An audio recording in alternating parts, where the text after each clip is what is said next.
আলহামদুলিল্লাহ। সাংবাদিক বন্ধুগণ, আপনারা ভালো আছেন? আলহামদুলিল্লাহ।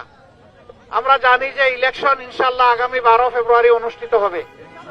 আল্লাহ তাআলার দরবারে দোয়া করি এই ইলেকশন যেন জাতির জন্য কল্যাণ বয়ে আনে। আমরা একটা নতুন বাংলাদেশের অপেক্ষায় আছি। নতুন বাংলাদেশ মানে আমাদের ভূগোল বদলাবে না, ভূগোল যা আছে তাই থাকবে। আমাদের চরিত্র বদলাবে, আমাদের দৃষ্টিভঙ্গি বদলাবে। গত 54 বছর যে দৃষ্টিভঙ্গি নিয়ে দেশ চালানো হয়েছে, মাঝে মাঝে কিছু ব্যতিক্রম ছাড়া অধিকাংশ সময় জনগণের উপরে জুলুম করা হয়েছে, ফ্যাসিজম চাপিয়ে দেওয়া হয়েছে। আমরা ওটা আর চাই না। ওটার আমরা চাই পরিবর্তন। আমরা একটা ন্যায় ইনসাফ ভিত্তিক সমাজ চাই, আমরা দুর্নীতিমুক্ত একটা সমাজ চাই, আমরা বৈষম্যহীন একটা সমাজ চাই।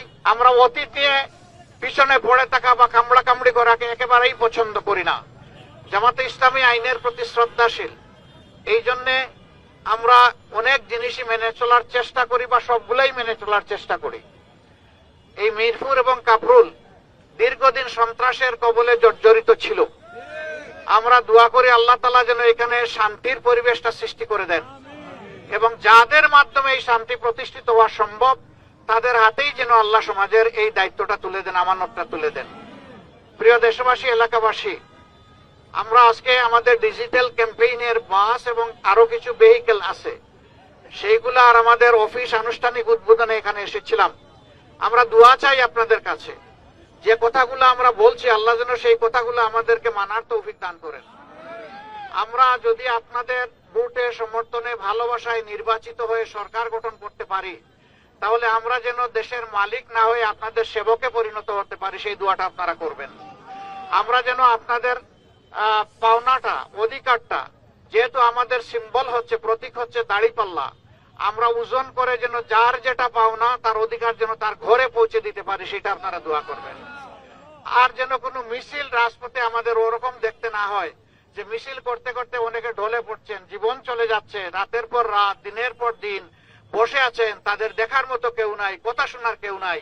সেই পরিবেশ আমরা বাংলাদেশে আর দেখতে চাই না। আমরা এমন একটি দায়িত্বশীল সরকার দেখতে চাই যে সরকারই খুঁজে খুঁজে জনগণের সমস্যাগুলো চিহ্নিত করবে এবং সমাধানের দিকে আত্মনিয়োগ করবে। এরকম একটা ইনসাফ ভিত্তিক সমাজ আমরা গড়ে তুলতে চাই।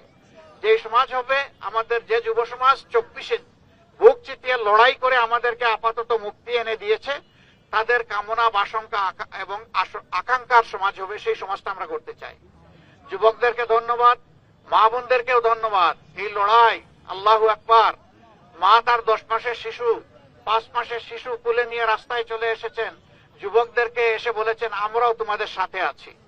যারা কাজ করতে চাইবেন তার কাজের জায়গাটা যেন সম্মানের এবং নিরাপত্তার হয়, সেই জায়গাগুলো আমরা ইনশাআল্লাহ তৈরি করতে চাই। আর যুবক যুবতীদের হাতকে মজবুত কারিগরের হাত হিসাবে গড়ে তুলে তাদের হাতে সম্মানের কাজ তুলে দিতে চাই। আমরা বেকার ভাতা দিব না, কাউকে বেকার বানাতে চাই না, আমরা বেকারত্বের অবসান ঘটাতে চাই। আল্লাহ যেন সেই বাংলাদেশটা আমাদের সবাইকে সমবেত উদ্যোগে গড়ে তোলার তৌফিক দান করেন। এ সময় আপনারা কষ্ট করে এসেছেন, সকলের প্রতি আমাদের গভীর কৃতজ্ঞতা, আমরা ধন্যবাদ জ্ঞাপন করছি এবং এই আয়োজন আমাদের বরকতময় হোক, আল্লাহর দরবারে দোয়া করছি। আল্লাহ হাফেজ।